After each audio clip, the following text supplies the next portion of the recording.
8 signs of a bad O2 sensor and what happens if you ignore it. Your car still starts, it still runs, and in the beginning, nothing feels seriously broken. That is what makes O2 sensor problems so easy to ignore. The car may still drive, it may still get you to work, it may still feel good enough, but little by little, something starts to change. Fuel economy drops, idle gets rough, throttle response feels strange, the check engine light comes on, and suddenly a small sensor problem starts affecting the whole way the engine runs.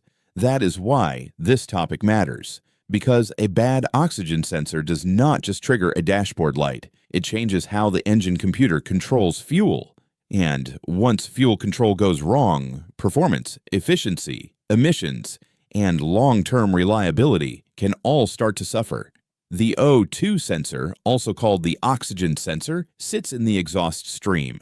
Its job is simple but extremely important. It helps the engine computer understand how much oxygen is left in the exhaust gases. That information tells the computer whether the engine is running rich, lean, or close to ideal. Then the computer adjusts fuel delivery based on that feedback. So if that sensor becomes slow, lazy, contaminated, or fails completely, the engine starts making decisions based on bad information, and bad information always leads to bad results. In this video, I'll show you 8 important signs of a bad O2 sensor, and just as important, I'll explain what can happen if you keep ignoring those signs. So before a relatively small sensor issue turns into a bigger repair, let's go step by step.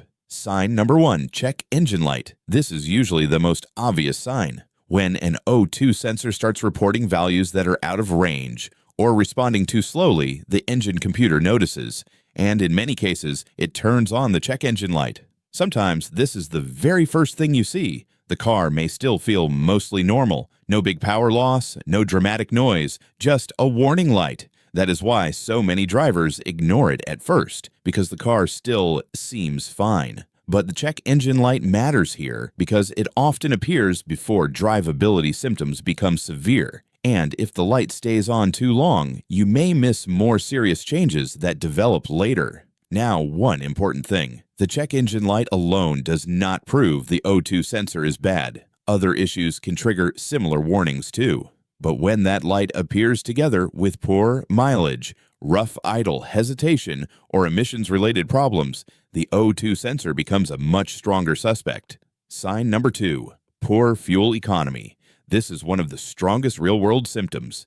A bad O2 sensor often causes the engine to use more fuel than it should. Why? Because the computer is trying to control the air-fuel mixture correctly. If the sensor sends inaccurate feedback, the computer may command a richer mixture than necessary. And when the engine runs rich, extra fuel gets burned without giving you any real benefit. At first, the change may feel small. Maybe the fuel gauge drops a little faster than usual. Maybe you fill up a bit earlier than you expected. Then over time, you realize it is not random. You are visiting the gas station more often. The mileage is clearly worse. And nothing about your driving habits has changed enough to explain it. That pattern matters, because poor fuel economy is one of the most common ways a weak or aging O2 sensor affects daily driving. It may not feel dramatic, but it costs money every single week. Sign number 3, rough idle. When the engine is idling, fuel control has to be very precise. At idle, the engine is not under heavy load, so even small mixture problems become easier to feel. If the O2 sensor is lazy, inaccurate, or slow to react, the engine may drift too rich or too lean for smooth operation. And when that happens, idle quality suffers.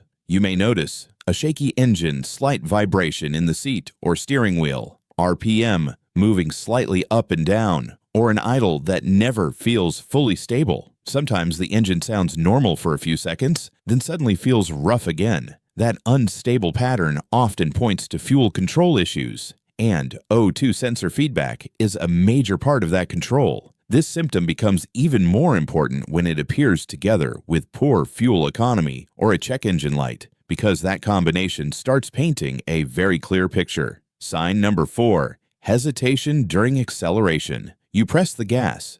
You expect a clean, smooth response. Instead, there is a slight delay, a pause, a weak moment, or a hesitation before the power arrives. That hesitation often happens because the engine is not getting the fuel mixture it expects at the exact moment it needs it. A bad O2 sensor can cause unstable fuel correction, and when fuel correction is unstable, acceleration no longer feels smooth. Sometimes the car feels flat for a second. Sometimes it feels like the engine responds late, then catches up. Sometimes it almost feels like the car is making up its mind before accelerating. This is one of those symptoms that drivers often blame on transmission, dirty injectors, or bad spark plugs first. And to be fair, those things can cause hesitation too. But when hesitation appears together with poor mileage, rough idle, or emissions faults, the O2 sensor becomes much more likely. Sign number 5, surging or unstable throttle response. This is similar to hesitation, but it feels a little different. With hesitation, the car may respond late.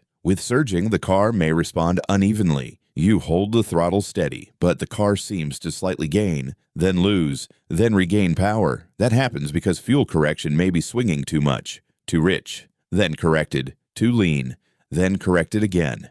And when the system keeps chasing the wrong target, the driver feels that instability as surging or uneven power delivery. This can be especially noticeable in city driving, steady cruising, or light throttle conditions. And because it comes and goes, many drivers ignore it longer than they should. They assume it is bad fuel, or just one of those things. But inconsistent power delivery is a real clue that sensor feedback may no longer be trustworthy. Sign number 6, weak overall engine performance. This symptom usually builds slowly. The car may still run, still drive, still do everything you need, but it does not feel as sharp as before. Less responsive, less smooth, less willing to pull. That happens because incorrect O2 sensor feedback affects fuel control over time. And poor fuel control means less efficient combustion. Less efficient combustion means weaker performance. This does not always feel like one dramatic power loss. Sometimes it just feels like the car has become lazy. The throttle is less crisp. Passing takes more effort. The engine doesn't feel happy. That kind of gradual performance decline is easy to overlook. But when you combine it with poor mileage and a check engine light, it becomes a very strong warning sign. Sign number 7, failed emissions test. This is one of the most practical clues, especially in places where vehicles must pass inspection. The O2 sensor is a key part of the emissions control system. If it fails, emissions often rise. You may not feel this symptom directly. The car may seem mostly fine,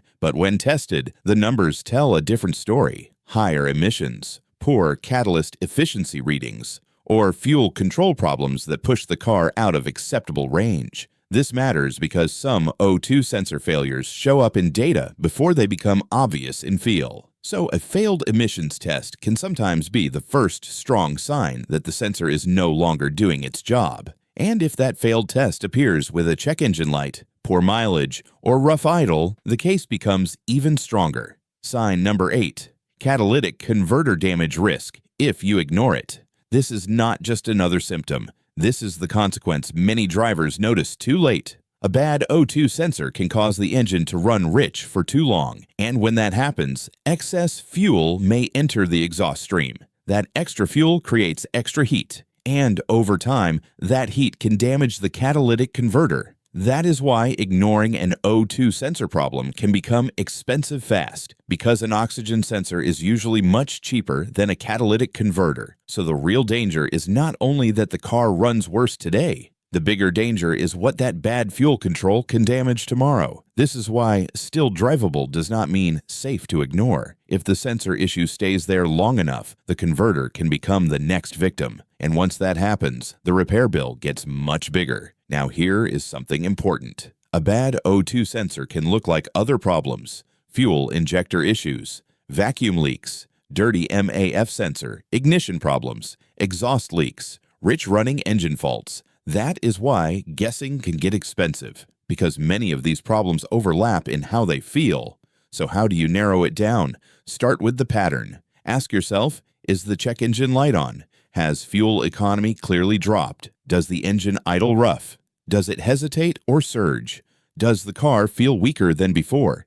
Did it fail emissions? If several of those answers are yes, the O2 sensor becomes much more likely. And if the car also has fuel trim-related codes, oxygen sensor response codes, or catalyst-related codes that makes the suspicion even stronger. Also pay attention to whether the problem feels gradual. That is another clue. O2 sensor problems often build over time. They do not always appear like a sudden breakdown. They age, they slow down, they become less accurate, and gradually the whole engine starts feeling a little less right. That gradual change is often the signature. So what should you check first? Start with the basics. Scan the vehicle for codes. Pay attention to fuel economy. Notice how the car idles. Think about whether hesitation, surging, or roughness has become more common. And if you have access to live data, look at fuel trims and O2 sensor response patterns, because proper diagnosis is always better than replacing parts blindly. So let's quickly recap.